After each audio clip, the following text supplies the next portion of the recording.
एक डाइट का चेंज जिसकी वजह से आपके बॉडी की चर्बी झट से मिट जाएगी, आपकी स्किन पिंपल फ्री हो जाएगी, आपके बालों की हेल्थ ज्यादा अच्छी हो जाएगी और आपके एनर्जी लेवल्स और भी ज्यादा हो जाएंगे। और तो और इस डाइट चेंज का जिक्र हुआ है हिंदुइज्म में, इस्लाम में, क्रिश्चियनिटी में, सिखिज्म में, जैनिज्म में, बुद्धिज्म में। इस डाइट चेंज का नाम है इंटरमिटेंट फास्टिंग या fasting lifestyle based diet. Yoga, Ayurveda और बहुत सारे वर्ल्ड वाइड एंशिएंट टेक्स्ट में इंटरमिटेंट फास्टिंग का जिक्र किया गया है। क्यों?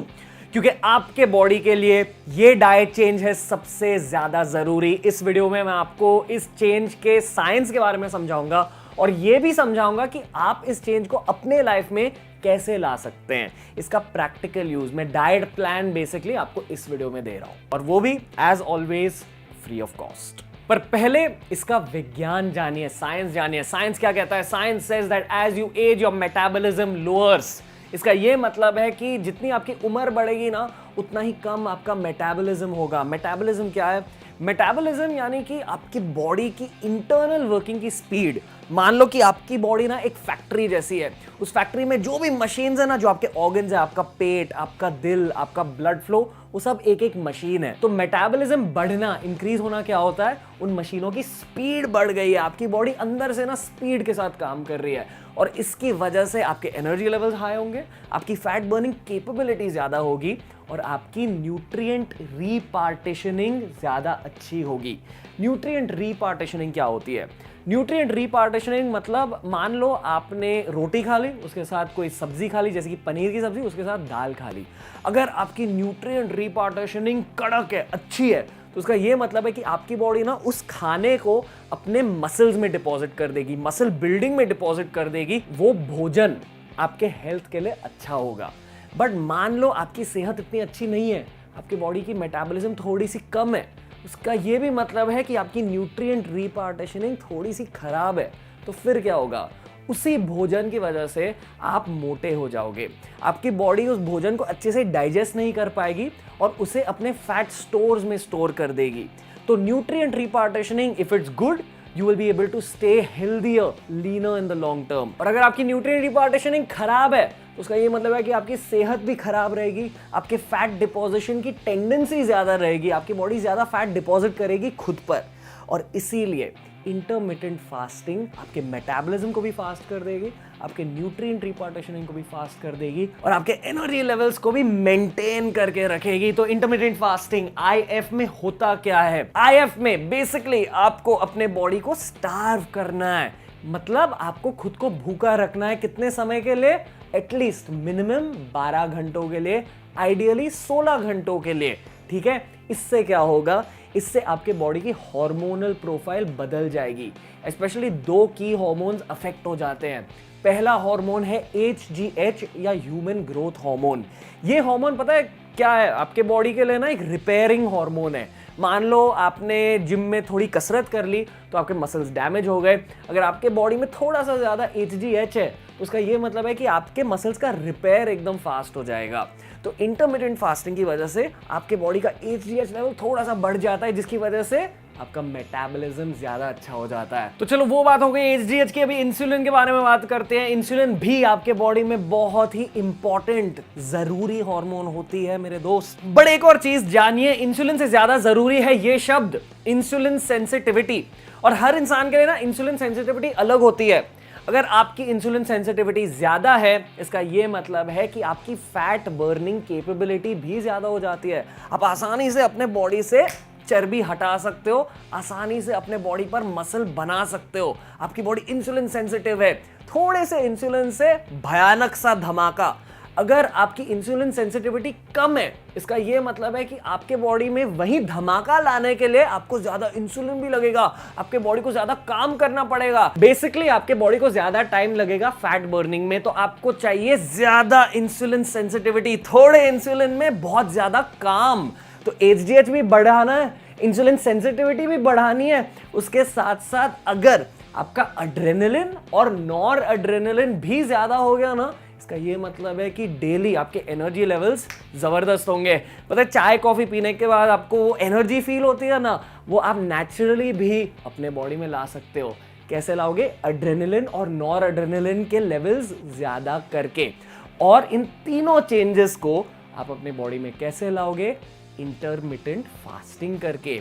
इंटरमिटेंट फास्टिंग क्या होता है? मिनिमम 12 आवर्स के लिए फास्ट करो, मैक्सिमम 16 आवर्स के लिए फास्ट करो। आपके बॉडी को लगता है कि यार ये क्या, मुझे खाना नहीं मिल रहा है, चलो अभी मैं थोड़े HDL के लेवल बढ़ा देता हूं, अभी मैं इंसुलिन सेंसिटिविटी बढ़ा देता हूं, अभी मैं एड्रेनलिन और नॉर एड्रेनलिन बढ़ा देता हूं। ये आपके बॉडी के लिए एक हीलिंग मैकेनिज्म होता है, आपके बॉडी का रिपेयर हो जाता है इंटरमिटेंट फास्टिंग के स्टारवेशन पीरियड के दौरान। जब आप खाना नहीं खा रहे हो ना, तभी ही आपके बॉडी का रिपेयर आसानी से हो जाता है। और ये होता है IF का जादू। इतनी छोटी सी चेंज आपके सेहत को कर सकती है उल्टी सुल्टी in a good way. Remember that. Ramzan में क्यों कहते हैं कि यार आपकी बॉडी हेल्दी हो जाएगी फास्टिंग पीरियड के दौरान? इसकी वजह से। ये है रमजान फास्टिंग का साइंस और ये है आयुर्वेद फास्टिंग का साइंस भी। आयुर्वेद में भी कहते हैं कि यार आपको ना सिर्फ 12 घंटों के लिए खाना चाहिए, जब सूरज निकला हुआ होता है तभी ही खाना चाहिए, and for the rest of the time जब अंधेरा होता है आपको बेसिकली अपने बॉडी को स्टार्व करना होता है। That is the same logic. आपने तो सुना ही होगा, बहुत सारे भारतीय माताएं कहती रहती है कि यार ब्रेकफास्ट खाओ, नाश्ता खा के निकलो, बट एक्चुअली वो बहुत सारे सीरियल कंपनीज और शुगर कंपनीज की एक चाल है। क्यों? आपको फंसाने के लिए, ताकि आप अनहेल्दी ब्रेकफास्ट फूड ऑप्शंस खरीदते रहे जो एक्चुअली आपके सेहत के लिए अच्छी नहीं है। देखो दोस्तों, मैं ये भी मानता हूं कि बहुत सारे लोगों को ना ब्रेकफास्ट की हैबिट होती है, बट नेचुरली देखा जाए ना तो ज्यादातर इंसानों को सुबह इतनी ज्यादा भूख नहीं लगती, नेचुरली स्पीकिंग। पर अगर आपको ब्रेकफास्ट की आदत है, नो प्रॉब्लम, फिर आपको पता है क्या करना चाहिए?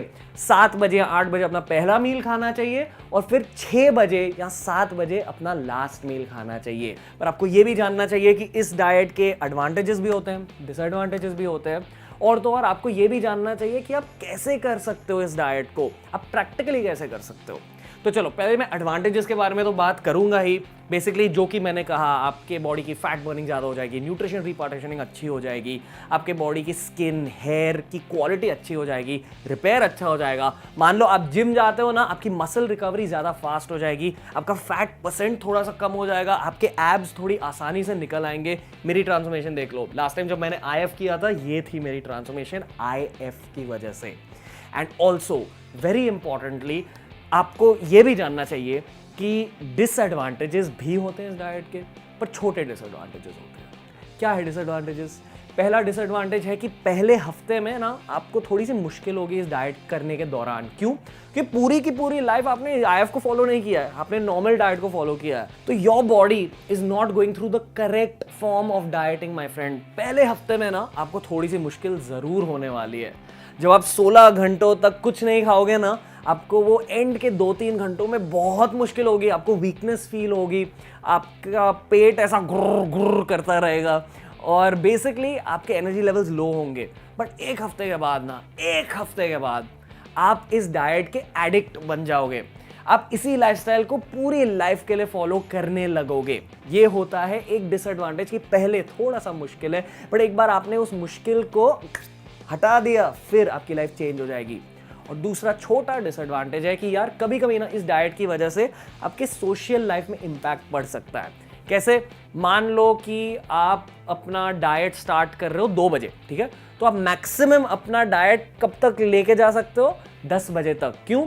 16 घंटे तो फास्ट कर रहे हो आप, बाकी बचे 8 घंटे, 2 o'clock to 10 o'clock। मान लो आप बाहर डिनर के लिए गए, गर्लफ्रेंड बॉयफ्रेंड के साथ गए खाने के लिए, तो आप गए कब? 10:30 बजे, तब आपका एक्चुअली फास्टिंग पीरियड स्टार्ट हो चुका है। तो फिर आप क्या करोगे? फिर आपको उस सिचुएशन में अपने फास्टिंग रूल्स को थोड़ा सा तोड़ना पड़ेगा। तो आपके इस IF के एक्सपीरियंस में कुछ ऐसे भी दिन होंगे जहां आपकी सोशल लाइफ या तो अफेक्ट हो जाएगी या आपको अपने IF लाइफस्टाइल को थोड़ा सा ब्रेक करना पड़ेगा। It may affect your social life, but most of the time अगर आपने मिनिमम 12 to मैक्सिमम 16 आवर्स के लिए फास्ट किया तो फिर आपकी लाइफ बदलने लगेगी। तो चलो ये बात हो गई हमारी एडवांटेजेस और डिसएडवांटेजेस के बारे में। अब हम बात करेंगे आप कैसे कर सकते हो, उस चीज के बारे में, प्रोसीजर के बारे में आप अपनी लाइफ में कैसे करोगे IF को। तो देखो दोस्तों, आपके फास्टिंग पीरियड के दौरान आइडियली आपको कुछ भी खाना नहीं चाहिए, आपको केवल पानी पीना चाहिए। एक और चीज याद रखिए, अगर आपको बहुत ज्यादा भूख लग गई ना, तो आप क्या पी सकते हो, या तो ग्रीन टी पी सकते हो या तो ब्लैक टी, यानी कि दूध और चीनी के बिना बनी हुई चाय, सिर्फ चाय, पानी में उबली हुई चाय पत्ती, बस आप वही पी सकते हो, ठीक है। और वो भी हो सके ना तो हटा दो। अगर उससे भी ज्यादा अच्छी ऑप्शन चाहिए तो गर्म पानी में थोड़ा सा नींबू डाल लो, ठीक है, नींबू का रस डाल लो गर्म पानी में और वो P low. That's it, that is all you should drink. और अगर मान लो कि इस चीज की वजह से आपकी भूख मिटी नहीं, आपको फिर भी बहुत लो एनर्जी लेवल्स फील हो रहे हैं, आपका पेट एकदम अनकंफर्टेबल फील हो रहा है, तो फिर आप क्या कर सकते हो, 1 चम्मच काऊ घी या 1 चम्मच वर्जिन कोकोनट ऑयल या 1 चम्मच वर्जिन ऑलिव ऑयल आपको खाना चाहिए, ठीक है। उसकी वजह से आपके स्टमक की लाइनिंग हो जाती है कोटेड, पर केवल 1 चम्मच। याद रखिए, IF ना, जब आप अपना डाइट स्टार्ट करो, जब आप अपने खाने का पीरियड स्टार्ट कर रहे हो ना, तो पता है आपकी बॉडी कैसे नोटिस करती है कि हाँ अभी मैं खा सकता हूँ, अभी मैं अपनी हार्मोनल प्रोफाइल बदल सकता हूँ। पता है आपकी बॉडी कैसे नोटिस करती है, जब आप 100 कैलोरीज से ज़्यादा कैलोरीज अपने बॉडी में डालोगे तब। और 100 कैलोरीज होते हैं 1 चम्मच घी में। आप बेसिकली वो लिमिट को जस्ट टच कर रहे हो और फिर आप स्टॉप कर रहे हो, ठीक है। बट आई बात फीडिंग पीरियड की, तो ये बात हो गई हमारी फास्टिंग पीरियड की। बट फीडिंग पीरियड के दौरान आपको क्या करना है, देखो, जो भी आपका डाइट होगा, पहला मील फास्टिंग के बाद होना चाहिए थोड़ा सा फ्रूट। क्यों? ये फ्रूट ना आपके बॉडी में झट से अब्जॉर्ब हो जाता है, ठीक है। फ्रूट या वेजिटेबल, अगर आपको फ्रूट्स अच्छे नहीं लगते तो थोड़ी सी कच्ची सब्जी, रॉ सब्जी, ठीक है। अगर आप पत्ते खा रहे हो तो प्लीज उसे बॉईल करके खाओ, क्योंकि पत्ते थोड़े से गंदे होते हैं, ठीक है। But more over try having raw fruit और रॉ वेजिटेबल्स। थोड़ा सा आपको 1 कटोरी फ्रूट या 1 कटोरी सब्जी या 1 कटोरी बॉइल्ड ग्रीन्स खाने हैं पहले, ठीक है। और उसके आधे घंटे बाद आप अपना रेगुलर मील खा सकते हो। रेगुलर मील में होगा क्या, रेगुलर मील का सेंटरपीस होगा प्रोटीन। तो ये हो सकता है कोई सफेद मांस जैसे कि चिकन या fish, white meat, okay. Red meat को थोड़ा सा अवॉइड कीजिए। और इसके साथ आप ले सकते हैं कॉम्प्लेक्स कार्ब्स को, जैसे कि होल व्हीट रोटी या ब्राउन राइस। और वेजिटेरियंस की बात आई तो you can go for paneer, you can go for boiled sprouts और you can go for tofu, अगर आप एक एकदम फैंसी साउथ दिल्ली वाले बंदे या बंदी हो तो फिर, ओके। बट उसके साथ साथ आपको क्या खाना है, आपको खाने हैं कॉम्प्लेक्स कार्ब्स। कॉम्प्लेक्स कार्ब्स क्या होते हैं, होल व्हीट रोटी या ब्राउन राइस, ठीक है, या स्वीट पटेटो, रतालू, आप ये खा सकते हो। उसके साथ साथ आप खा सकते हो और भी ज्यादा वेजिटेबल्स, या पहले थोड़ी सी साथ में आप दही ले सकते हो केवल इस मील में, ठीक है। अभी आपको ये भी याद रखना है कि आपको केवल 8 घंटे बचे हैं खाने के लिए, तो उन्हीं 8 घंटों में 2 मील तो आपको फिट इन करने ही है। और अगर आपको बहुत ज्यादा भूख लगती है ना लाइफ में, तो एक तीसरा छोटा सा मील भी ऐड कर सकते हो, ठीक है। तो ये हो गया हमारा पहला मील, ठीक है। पहले मील के बाद उस दूसरे वाले छोटे मील के बारे में बात करते हैं। यहाँ आपको थोड़ा सा कम हेल्दी नाश्ता खाना चाहिए, तो आप क्या खाएंगे, या तो प्रोटीन शेक पी लो, वे प्रोटीन अच्छे क्वालिटी का या प्लांट प्रोटीन अच्छे क्वालिटी का। उसके साथ साथ आप ले सकते हो थोड़े से नट्स को पानी में सोक कर दो, खा लो, ठीक है। That's it. Ideally carbs avoid करो। इस नाश्ते के टाइम के दौरान ना अराउंड 4 बजे और 7 बजे के बीच में लोग बहुत सारा कचरा खाते हैं यार, फरसान खा लेते हैं, स्वीट्स डिजर्ट खा लेते हैं, बिस्किट खा लेते हैं। उस अनहेल्दी टाइम को हेल्दी बनाने के लिए नट्स खाओ या थोड़े से एग वाइट्स खाओ, 2-3 एग वाइट खा लो यार, इट्स वेरी हेल्दी ऑप्शन। उसके साथ साथ इस टाइम को अगर आपको चाय या कॉफ़ी लेनी है तो चाय या कॉफ़ी ले लो, थोड़ी सी चीनी उसमें डाल दो अगर चाहिए तो। If you can, it is best to avoid. थोड़ा सा दूध डाल दो, दैट्स नॉट हार्मफुल। और डिनर टाइम बिल्कुल आपके लंच की तरह होगा, आपका सेंटरपीस प्रोटीन होगा, उसके साथ साथ वेजिटेबल यानी कि सब्जी होगी। पर एक और चीज़ याद रखिए, अगर आपको वेट घटाना है तो इस मील में अवॉइड कार्बोहाइड्रेट, ठीक है। रोटी और राइस हटा दो इस मील से। आपको केवल रखना चाहिए क्या, आपको वेजिटेबल्स और प्रोटीन पर फोकस करना चाहिए। और अगर ज़्यादा भूख लग गई तो वेजिटेबल्स, सब्जी ज़्यादा खाने लगो। घर पे जो भी सब्जी बनी है ना वो ज़्यादा खाओ यार। और एक और चीज़, इस रात के टाइम ना आलू की सब्जी को अवॉइड करो, अरबी को अवॉइड करो। जो भी सब्जी स्टार्ची होती है ना, जिसमें वो बेसिकली कार्बोहाइड्रेट ज़्यादा होते हैं, उसे अवॉइड करो। तो ये था हमारा बेसिक डाइट प्लान। और जब मैं किसी को डाइट प्लान देता हूं ना, मैं हमेशा उसके साथ साथ मजे की बातें भी करता हूं। मजे की बात क्या है? चीट मील, यानी कि बाहर का खाना। देखो मोस्टली आपको घर का खाना ही खाना चाहिए अगर आपको लॉन्ग टर्म में हेल्दी रहना है तो, बट मजे भी करने चाहिए यार लाइफ में। तो अगर आपको मजे करने हैं, आप कब करोगे? एक संडे को कर लो और एक ट्यूसडे, वेडनेसडे या थर्सडे को कर लो, ठीक है। और आप कैसे करोगे? देखो पहला मील आपको छोटा सा वो फ्रूट्स या सब्जी की वो कटोरी होनी चाहिए। उसके आधे घंटे बाद आप खा सकते हो आपके मनपसंद रेस्टोरेंट का खाना या आपका मनपसंद थोड़ा सा डिजर्ट अपने मील के साथ साथ। वो हो गया एक चीट मील। आपके पूरे हफ्ते में केवल 2 या मैक्सिमम 3 चीट मील होने चाहिए अगर हेल्थ आपका टारगेट है तो दोस्तों that was the basic guideline about cheat meal. उस चीट मील डे के लिए ना आपको एक और चीज याद रखनी चाहिए कि आपका डिनर हेल्दी होना ही चाहिए। केवल लंच थोड़ा अनहेल्दी हो तो नो प्रॉब्लम।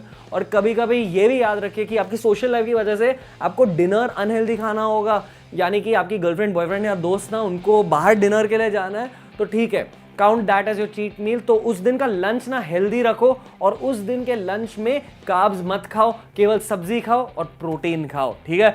बेसिक गाइडलाइंस हो गई ना बात। 1 महीने के लिए इस डाइट को फॉलो कीजिए। डिजर्ट से दूर रहिए, पैकेज्ड फूड से दूर रहिए, आईएफ को फॉलो कीजिए। आपके जो भी हार्मोनल प्रॉब्लम्स है, आपके जो भी स्किन या बालों के प्रॉब्लम्स है और आपके जो भी वेट लॉस प्रॉब्लम्स है डेफिनेटली कम हो जाएंगे। आपको वेट लॉस दिखेगा, फैट लॉस दिखेगा, आपके एनर्जी लेवल ज्यादा हो जाएंगे, पर पहले हफ्ते में होगी आपको मुश्किल, क्योंकि आईएफ का डिसएडवांटेज है केवल वो पहला हफ्ता very difficult, rest of your life very easy. अगर फिटनेस के बारे में और जानना है, फिटनेस प्लेलिस्ट बनाई है ना। और एक और चीज याद रखें, बहुत सारे फिटनेस वीडियोस आ रहे हैं इस साल रणवीर अलाहाबादी चैनल पे, तो इस वीडियो को दोस्तों के साथ शेयर कीजिए। If it help you, give it a thumbs up, share it with the world, and until next time guys, from Ranveer and the team, नमस्ते, लव यू ऑल।